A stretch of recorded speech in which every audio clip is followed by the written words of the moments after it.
जगदीश कदम हे गावातले म्हणजे रणजितसिंह नाईक निंबाळकर साहेब यांचे कार्यकर्ते आहेत. ते गावातच राहतात आणि त्यांनी आम्हाला घरी येऊन धमकी दिली की आम्ही तुमच्या वडिलांचा कार्यक्रम लावलेलाच आहे, आता तुमचाही कार्यक्रम लावतो. घरी कधी उंबऱ्याच्या आत किंवा गेटच्या आतमध्ये जी लोक वावरतही नव्हती, आज ती लोक घरापर्यंत म्हणजे अक्षरशः किचनपर्यंत ती लोक वावरत होती. नमस्कार, वर्षा दिगंबर आगवणे यांची मोठी कन्या. 9 ऑगस्ट 2022ला वडिलांना अटक झाली. त्यानंतर 9 नोव्हेंबरला घराची जप्ती झाली होती. आम्ही 8 नोव्हेंबरला औषध पिलो. त्रास असा झाला की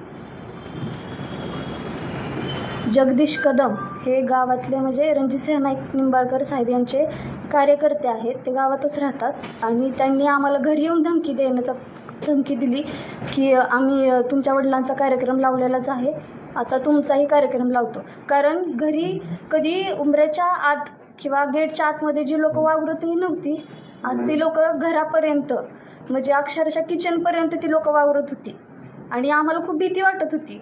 आणि त्या भीतीच्या ह्याच्यामध्ये आम्ही रणजितसिंह नाईक निंबाळकर साहेब ह्याच्या पत्नी जिजामाता साहेब नाईक निंबाळकर यांना फोनही केला होता आणि त्यांना आम्ही सांगितलं की वहिनी साहेब, आम्हाला खूप भीती वाटते आहे आणि आम्ही अनसेफ फील करतोय, तुम्ही प्लीज याच्यात दखल घ्या, तुम्ही साहेबांना सांगा की हे सगळं कुठंतरी थांबवा. तर त्यांनी मला हे उत्तर दिलं की मला यातलं काहीच माहिती नाही, मी काहीच करू शकत नाही, आणि त्यांनी फोन ठेवून दिला. मग आम्ही खूप घाबरलो, कारण जी मनस्थिती आत्ता संपदा मुंडेताईची झाली, त्यांना खूप हॅरेस केलं, त्या खूप घाबरल्या होत्या, तशीच मनस्थिती आमची झाली होती. आम्हाला सपोर्टिव्हला कोण नव्हतं, कारण 9 ऑगस्ट 2022ला वडिलांना अटक झाल्यानंतर अवघ्या 2 दिवसात आमच्या मम्मीवरही ही झाली होती, केस झाली, त्यामुळे तीही फरार होती. आम्हाला सपोर्टिव्ह असं कोणीच नव्हतं आणि आम्ही घरी दोघीच बहिणी, त्यामुळे आम्हाला अशी भीती वाटायला लागली की आता आमच्यावरही सगळा गेम होऊ शकतो, म्हणजे आमच्यावरही कोणीतरी हात टाकेल, अशी आम्हाला भीती वाटत होती. म्हणून काहीतरी वाईट होण्यापेक्षा स्वतःचा जीव संपवलेला बरा, असं आम्ही असा विचार करून आम्ही दोघींनी औषध पिलं. आणि जप्ती ही माझ्याकडे पुरावे आहेत.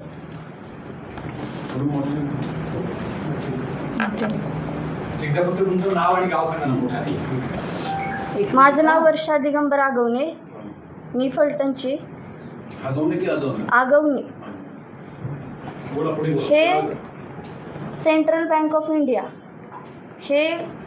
हे सगळे प्रॉपर्टी आहेत ज्या की तारण नाही आहेत, त्यासुद्धा सील केल्या गेल्या आहेत, हे सगळे आहेत.